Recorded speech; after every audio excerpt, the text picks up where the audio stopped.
year and a half, 2 years ago, I started looking really much more deeply into what it actually was, how it was created. Are there actors in Bitcoin? Have you heard actors like the other Highlanders who were chopping off their heads?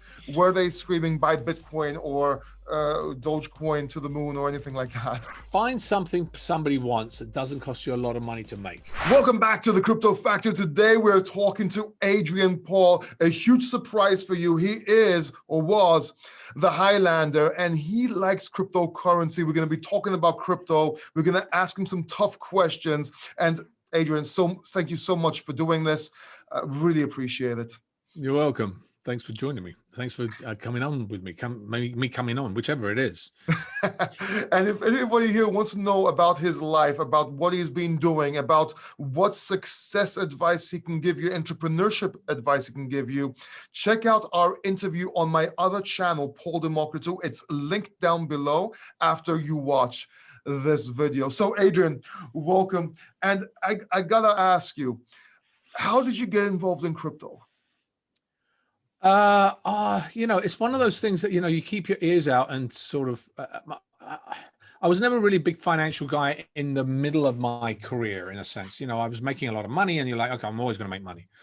And it doesn't always happen that way. And so you invest in certain things. And then gradually in the 2009, you start hearing about Bitcoin, this new thing called Bitcoin. And I didn't really understand it. And I kept hearing about it. And then I start seeing some of the gains being made in it, and I'm looking at it. And literally, it was only about a year and a half, 2 years ago, I started looking really much more deeply into what it actually was, how it was created, what the structure of it was. Because I think probably 80% of the population still doesn't and has no clue what it is. And I think it's going to be one of those things because it's not just a new currency per se, it's a new way of life. And the way it's structured, the whole altcoin and the blockchain that's been created is going to probably change our world in another 20 years. I think it's still developing right now, and currently Bitcoin is at it's actually really low at the moment. It's about 29,000 as of today. As you can tell, I look daily at the markets, but but it's been vacillating between 30 to 40,000. And, I subscribe to different channels as well, just to see what's going on. And so what interested me in not necessarily Bitcoin, but altcoins more than anything else was the blockchain effect that it had behind it. And that to me is life-changing, and we've seen so many changes in our lives over the past 20, 30 years. Some of them much quicker than we ever had 100 years before. And I think this is another element of it. I think people don't understand it. Governments are only just getting behind it because they're going to lose control. Decentralized finance is a whole different thing. So I think the governments are only getting behind it. China's just shut down on Bitcoin because they're bringing out their own coin. And so I think you're going to see that, I think, some places that where the miners now have migrated to the United States, where they're trying to lure them to the United States to do it. And there's a lot of new stuff like, is Bitcoin mining bad for the environment because it actually uses fossil fuels, whereas a lot of it's actually done through electrical networks. So, but it's still uncertain who's doing what. So I still think it's in that vacillating stage right now. And so that interests me because a new technology like that is really interesting. It's like SpaceX, like Branson SpaceX, and that's going to be, I think, another big thing that people are going to go into. My wife looked at it the other night. I said, yeah, he's just gone up into space, as is Bezos. She goes, why? Why? And I'm like, well, probably because he can, first of all. Yeah, because, but there are new frontiers. America wasn't founded back in the 1600s. It was a new land, right? Yeah.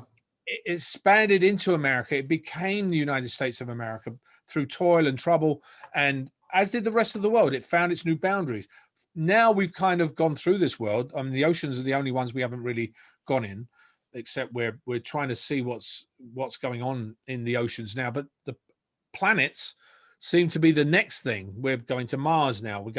So will we destroy this planet and then have to live somewhere else? I don't know.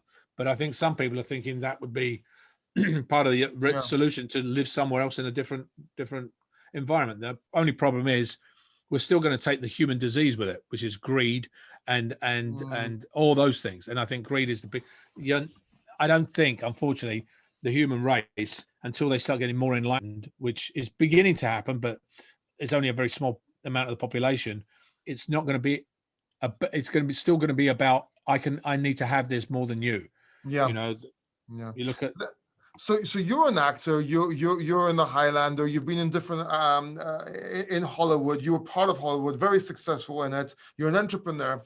Are there actors in Bitcoin? Have you heard actors like the other Highlanders you were chopping off their heads? Were they screaming buy Bitcoin or Dogecoin to the moon or anything like that? I don't know. I'm just trying to be a little humorous. No. I mean, Dogecoin that's a funny thing. It doesn't have any real basis to it, except you had two actors and a singer that were actually touting it, and suddenly it goes through the roof. You know, but is Hollywood involved in Bitcoin and cryptocurrency? What's your feedback from people you know? Because obviously you know people in Hollywood, yes? Some. It's still new. As I said, it's still a new process. I haven't heard any of the studios saying, okay, we'll accept Bitcoin to pay for movies. But that's the same thing. PayPal wasn't going to do that, but now they're into Bitcoin. So it will trickle down, and once one of them starts it, all of them will start it. It just takes one. It's always going to be the way. Once one of them says, okay, I think I can do this, and they understand it. That's what I said. That's the issue, is understanding it and what it is and how it benefits them, and all the different security factors that you can get with Bitcoin, etc. But it is volatile. So if there could be only one please excuse the pun, but if there could be only one, would it be Bitcoin? Would it be another crypto? What's the one crypto for you, if it could be, or do you think they can coexist? Well, as you know better than I do, Bitcoin is you have to put a lot of money into Bitcoin now to really make your money back, right? Because the ones I think you're going to see where you will make a lot of your returns are on the altcoins soon, because when Bitcoin goes up, it affects the altcoins as well, and so it's a balance between the two. But I think the amount of gains you get out of the altcoins can be much greater than Bitcoin. I mean, I actually invested in Ethereum way back, and so Ethereum's done well. It's down now, but again, it was not the big daddy. It was kind of like the mama, the sister, but it has it's got more ability to do the gains that you want. You put $5,000 into a coin that's worth 20 cents, you get X amount of those, and then all of a sudden that 20 cents goes to $1. Well, that $5,000 you just put is exponentially gone up extremely compared to if you put that into something that was worth, put $5,000 into something that's $1,000 a coin. So again, there's thousands of coins, and you have to really be very selective as to which ones you're going for. Where do you see the industry going? Do you think and of course this is not a question that you would know the answer to, or I'm not trying to put you, but do you think we're going into a bear market? Do you think we're going down? Do you think we're going up? What is your views? And the only reason I'm asking is people are wondering, and there's no correct answer here. What do you think?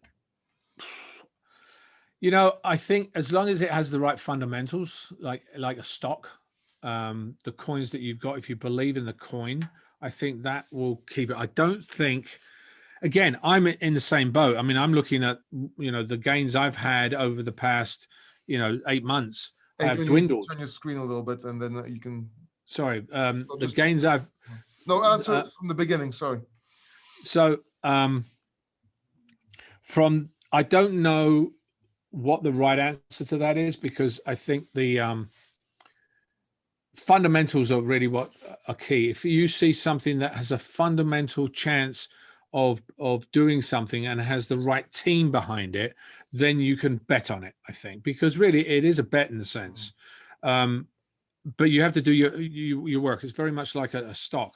If it has the right team behind it and it has the right fundamentals and has the answer or the solution to a problem that the world will want, then I think it's going to do well. If it's something that is just on a whim, I don't think it will do well. where's Bitcoin going right now? I think it's really and altcoins. I don't know. Yeah. I really don't. Are we in a bear? I don't think we're in a bear market, but I don't think we're in a. I think it's kind of in that mid state right now. Everybody trying to figure out what's going on, especially in the past 2 months. Past 2 months, it's gone up and down, up and down, up and down, up and down, and so it's weird. Adrian, that is actually the correct answer if you're wondering. That is actually what's going on. Because I do TA. So I'm personally more of a TA person, a 20% fundamentals person. Do you believe in TA more or technical analysis, or are you more of a fundamental person, who's a fundamental guy when it comes to cryptos? Oh, I don't know. I mean, I look at what it is. I get advice from some of the experts, if you like, that some services that I look at. So I'd say a bit of both in a sense, really. I mean, I kind of just look at that, and I don't think you can go with your gut. I think you have to go with the analysis in a sense, based on you bet on 10.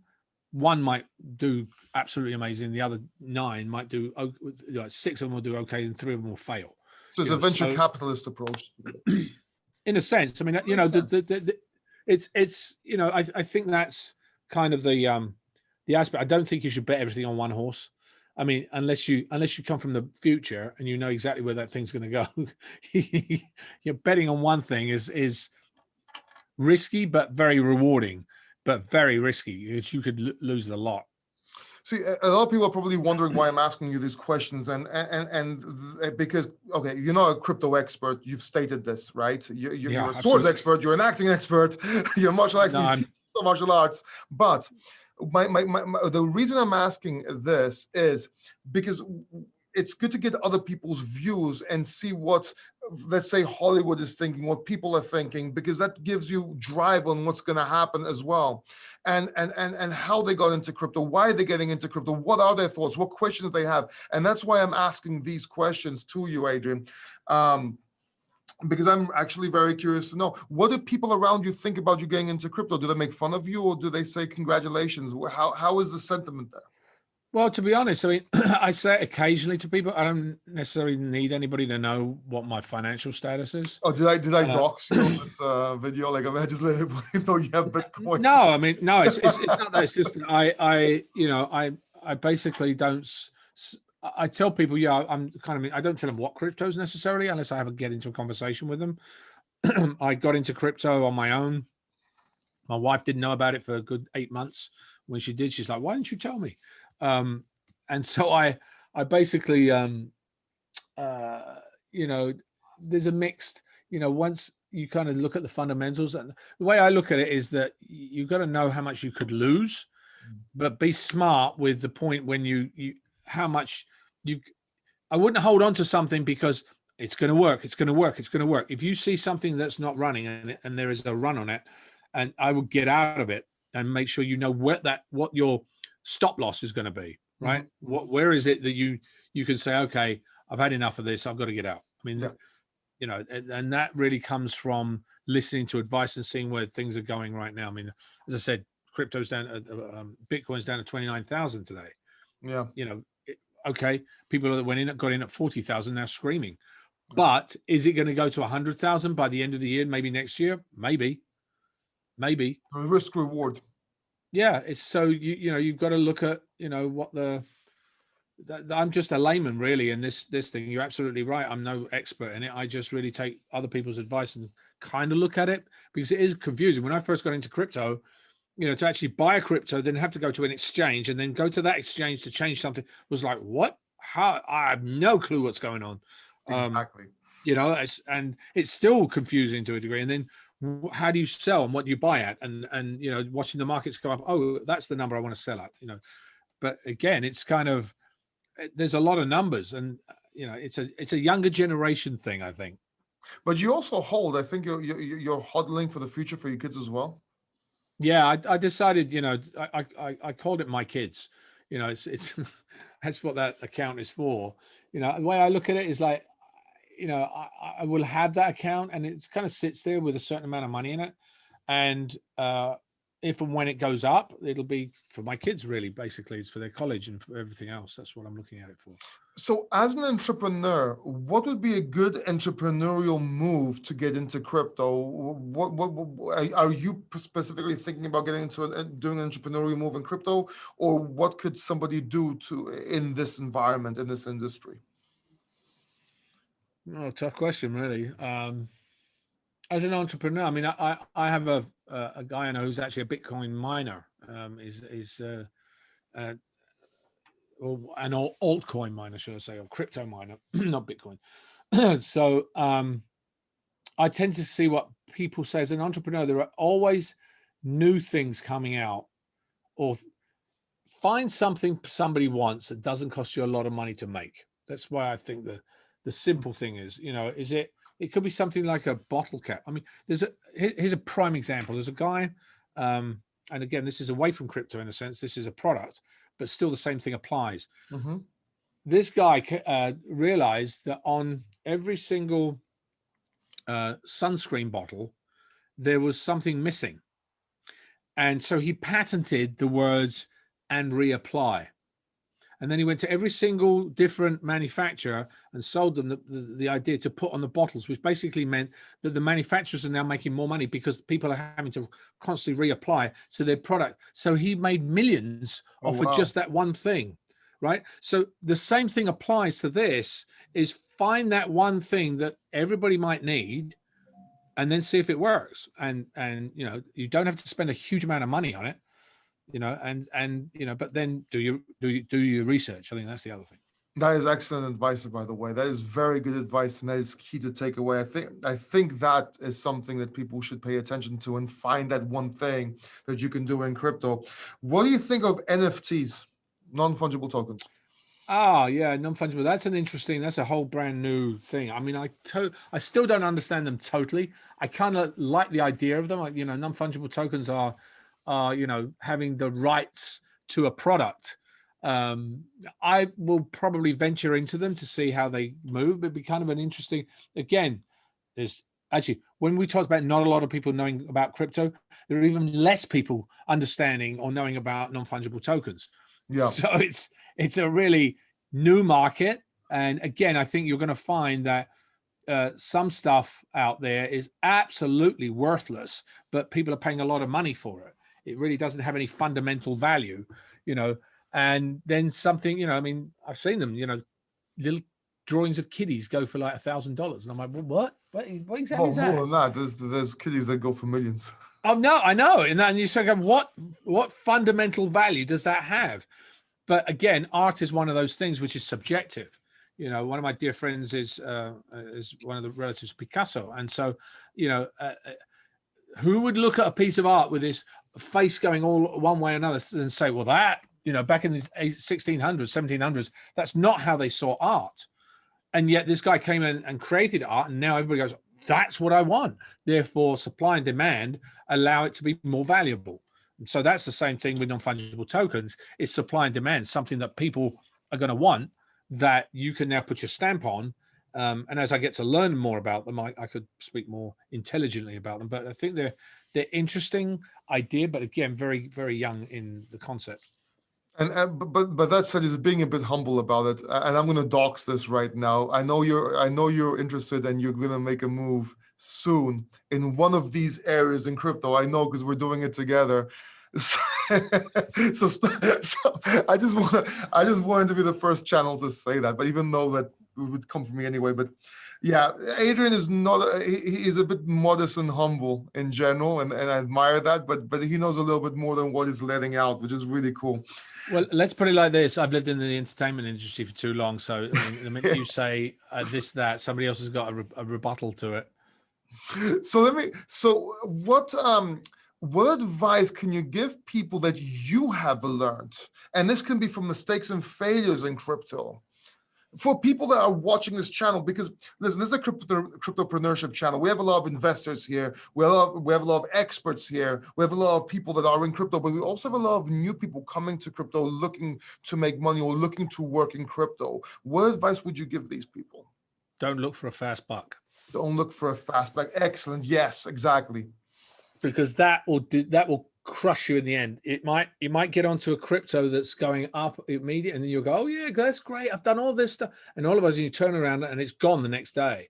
You've got to understand what it is you're getting into, and I think some people don't. They just go with the general consensus. This seems like, I've heard this, my best friends told me this is the best one to get into. Oh great, I put $3,000 into it, and all of a sudden the next day the whole thing, I mean, you know the whole what was that was the not Robin Hood, Yes. which was right, that Yes, whole yes. thing, it knocked it all the way up, but it was all based on people, a whole different way of actually trading, and some people made some money on that, but a lot of other people lost money, and you got to know what you're getting into. Exactly. So is there any more pieces of advice you would like to give people that are new into crypto? Or yes, do that. And I have one more question. Well, I would say, get the advice from people. Spend the money to get advice from people that know what they're talking about, or you believe know what they do. Your research and find out those people. You can go to podcasts. There are different newsletters that provide this, but basically you've got to look up who those people are and get that advice. You can't do it on your own. There's too much out there to do it on your own. Yeah. And which exchange do you recommend people to go buy crypto? Oh, that's a good point, because again, exchanges are all different. They're constantly changing. I mean, I've got Coinbase, I've got Binance, I've got KuCoin, I've got Bitmark, I've got like a few different exchanges, because some coins don't trade on some of the larger exchanges. Coinbase is very easy to use, I find, but with largest fees and can't really exactly, yeah, but that's why I don't have a lot in there. But I'm also on Kraken. Is another I kind of like. So again, it depends on. I think the fees, you have to look at the fees. Have you checked out Coin Metro yet? I told you to check out Coin Metro last. No, I haven't. No, I haven't yet. No, but because I actually want to. I'm offended. No, listen, I've got my son's birthday party. I've got I know events to do. I've got all this stuff, so I've been trying to do that. But the thing is also is having a digital wallet, which I think is another thing that putting all your coins into a digital wallet and not necessarily relying on some of the of course, not your keys, not your Bitcoin. Exactly, is there any ones you recommend?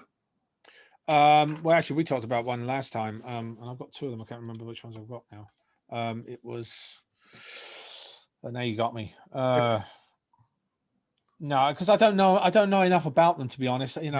For me to say, it's only because I happen to have a couple of them, but that doesn't mean they're the best.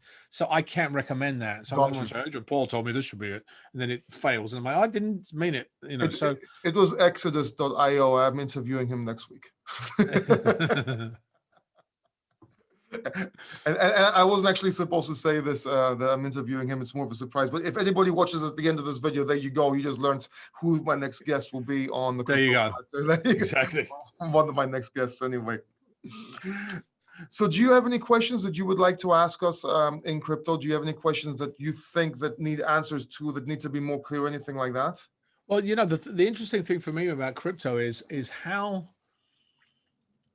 Is crypto one of those things that you keep for a while, or is crypto one of those things that you trade? What is that? It's a different type of thing as to what gets your goal. I remember I actually happened to, not one of the reasons, but another reason. I was sitting in a restaurant one day, and this girl says, "Oh, do you know about such and such?" And I said, "No, I have no idea." And she's talking about these exchanges and how she gets on crypto and she makes trades, and she just makes a few $100s a day and then gets off. And so, if you made $300, $400, $500 a day, all of a sudden in a month, you're making, yes, you're going to fail, but you could be making yourself some decent cash. So some people are doing that. But I don't know what the best way is, whether it's to trade crypto or what the state of the market would. Should you jump out when crypto starts crashing? That's a question for me that is always on, because I'm always looking at I look like 2 times a day at least on all my exchanges to see what's happening. And then when I see them failing, I'm like, oh gosh, should I get out? And then I go, Yeah, oh, the no, emotion. I'm okay.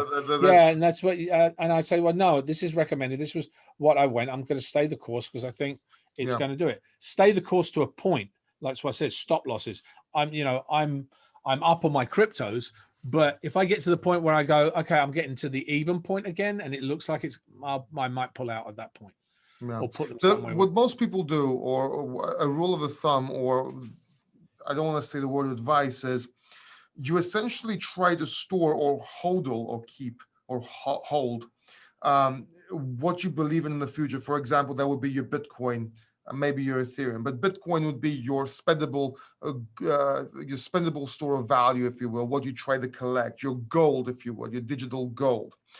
And everything else you can swing trade, not day trade, because most people can never time the bottom or the top and do that daily. It just takes too much out of you. Right. But you can swing trade and trade to make more sats, or trade to make more Bitcoin, where you put it back into Bitcoin. And then once the market starts falling down, Bitcoin will fall down less than the other altcoins, and you can start over. And that's how you amplify and compound your crypto holdings, if you will. And then and some people use the profits to live, others to put into Bitcoin. Some do a mixture of both. Like me, I live off crypto. I literally live off crypto, but I'm also compounding my crypto holdings at the same time. And I think that's where the whole confusion is in crypto. Is a lot of people want to hold for, oh, just hold, hold till you die. That's crap. Because a lot of people, and don't invest in more than you can lose. Well, then you'll never make anything. So there's a nice little balance, because most people, investing more than they can lose means, should I invest this money that I could go for coffee or go out or go on vacation with? No, that's not investing. You can lose that. That's okay, right? So that one phrase, not more than you lose, I think it's overrated.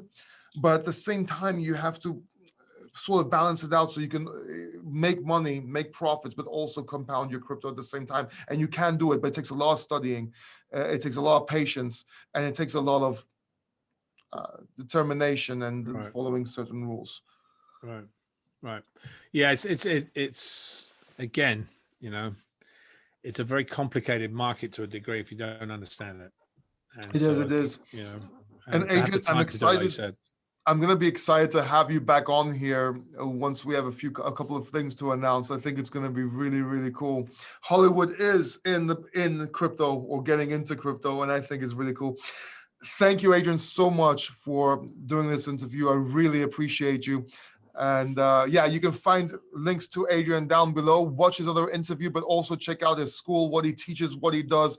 He's an entrepreneur. He's a fascinating person. Not only did he cut people's heads off, but he has done so much that you need to know in that interview down below. Adrian, thank you, man. Really appreciate it. Thanks, man. Good. See you soon. Take care. Bye-bye.